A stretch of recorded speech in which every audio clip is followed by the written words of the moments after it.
नमस्कार दोस्तों। आइए सुनते एक छोटी सी कहानी। जब मैं घर से गुस्से में बड़बड़ाते हुए निकल आया था और बस स्टैंड की तरफ आगे बढ़ने लगा, मैं मन ही मन बड़बड़ाता रहा।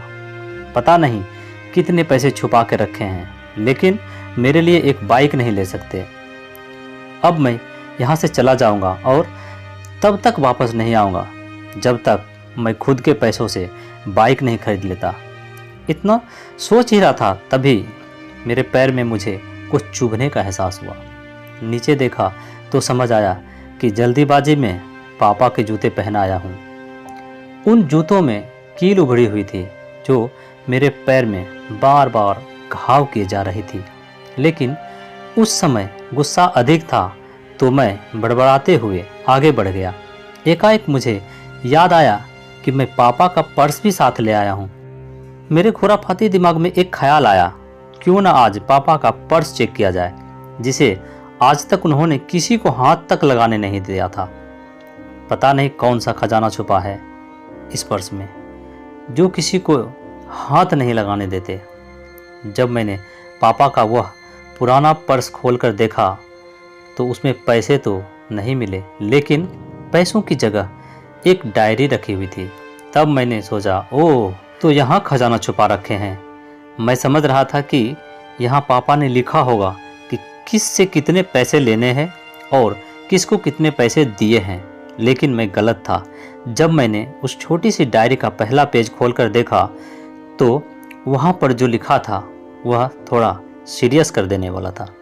डायरी में जो लिखा था उसे पढ़ने के बाद मेरे चेहरे पर जो एक्सप्रेशन था वह गायब हो गया, क्योंकि डायरी में वैसा कुछ नहीं लिखा था जैसा मैं सोच रहा था।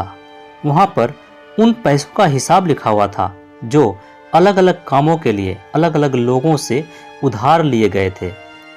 उस लिस्ट में जो कंप्यूटर के नाम पर पैसे लिए गए थे कुछ यूँ लिखा था, 50,000 बेटे के कंप्यूटर के लिए। यह वही कंप्यूटर था जिसे मैं आज तक यूज कर रहा हूँ, लेकिन मुझे यह पता नहीं था उस कंप्यूटर को खरीदने के लिए पैसे कहाँ से आए थे। लेकिन आज पता चल रहा था।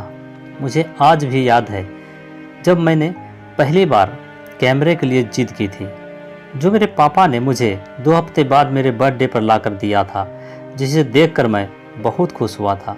और मुझे खुश देखकर मुझसे कहीं ज़्यादा अगर कोई खुश था तो वह थे पापा। अब मेरे चेहरे से गुस्सा एकदम गायब हो चुका था। जब मैंने आगे का पन्ना पलटा तो वहाँ पर कुछ विशेष लिखी हुई थी।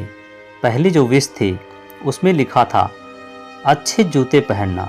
यह बात मेरी कुछ समझ नहीं आई। तभी मेरा पाँव अचानक सड़क पर भरे हुए पानी पर जा पड़ा और तभी मेरे पैर में कुछ गीलापन होने का एहसास हुआ।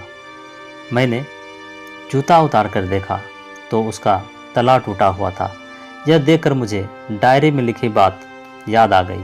तभी मुझे माँ पापा की कही बातें भी याद आ रही थी कि कैसे माँ जब कहा करती थी पापा से, अब तो जूते पुराने हो गए, नए ले लीजिए, तो पापा अक्सर यह कहकर टाल दिया करते थे, जूते अभी और चलेंगे, और कुछ दिन पहले ही तो लिए थे। मुझे आज समझ आ रहा था कि कितने दिन और चलेंगे। साथ ही साथ यह भी समझ आ रहा था कि पापा पर्स को क्यों छुपा कर रखते थे। तभी उस डायरी को पढ़ते हुए बस स्टैंड पर पड़ी बेंच पर आकर बैठ गया। अब उस डायरी का आखिरी पन्ना बचा हुआ था। उस पन्ने को जब मैंने पलट कर देखा तो वहाँ कल की डेट लिखी हुई थी। तारीख के नीचे लिखा हुआ था 50,000 रुपये बाइक के लिए। बस इतना पढ़ा और दिमाग सन्न रह गया। अब मेरे मन में कोई शिकवा गिला नहीं बचा, बस मेरी आंखों से आंसू चले जा रहे थे। मुझे आज तक नहीं पता तब मैं क्यों रोए जा रहा था। अब मैं जल्दी से घर की तरफ भागा, लेकिन जूते की वह कील पाँव में अब तक घाव बनाने में कामयाब हो चुकी थी। मैं जूतों को रास्ते में ही निकाल कर फेंक दिया और भागते लड़खड़ाते हुए घर जा पहुंचा, लेकिन पापा घर पर नहीं थे। मैं समझ गया वह कहाँ गए थे। मैं सीधा पास वाली बाइक एजेंसी की तरफ भागा। पता नहीं आज कहाँ से इतनी ताकत आ गई थी कि मैं भागते हुए थक नहीं रहा था, और वह भी बिना जूतों के नंगे पैर। जैसे तैसे मैं बाइक एजेंसी पर पहुंचा। पापा वहीं पे थे। मैंने पापा को दौड़कर गले लगा लिया और मेरी आंखों से आंसू रुकने का नाम ही नहीं ले रहा था। पापा को समझ नहीं आ रहा था आखिर हो क्या रहा है, मैं क्यों रो रहा हूँ। मैंने पापा से कहा, पापा मुझे मोटरसाइकिल नहीं चाहिए, आप अपने लिए जूते ले लीजिए। अब आज से मैं जो भी करूँगा अपनी मेहनत से, अपने बलबूते पर पढ़कर करूँगा। दोस्तों, ठीक ऐसे ही होते हैं हमारे पिता। हम अक्सर देखते हैं कि हम अपनी माँ से हर बात शेयर करते हैं और माँ भी इसकी बदले में हमें बहुत प्यार देती है। लेकिन एक शख्स ऐसा भी होता है जो हमसे छुप कर प्यार करता है। वह होते हैं हमारे पिता। यह परिवार में एकमात्र ऐसा व्यक्ति होता है जो अपने बच्चों से उन्हें बिना बताए बिना जताए छिपकर प्यार करता है। खुद की इच्छाओं को मारकर बच्चों के लिए सपने देखता है और उनकी खुशी में ही खुश हो जाता है। मुझे नहीं पता कि आप अपने पेरेंट्स की इज्जत करते हो या नहीं, लेकिन अगर आपके पास पेरेंट्स है तो आप बहुत खुशनसीब हो, क्योंकि इस दुनिया में बहुत से लोगों को तो पेरेंट्स का प्यार भी नसीब नहीं होता। अंत में मैं यही कहना चाहता हूँ कि माँ बाप की भावनाओं का सम्मान करें, क्योंकि जो बच्चों के खुशी के लिए जीता है वही तो पिता है।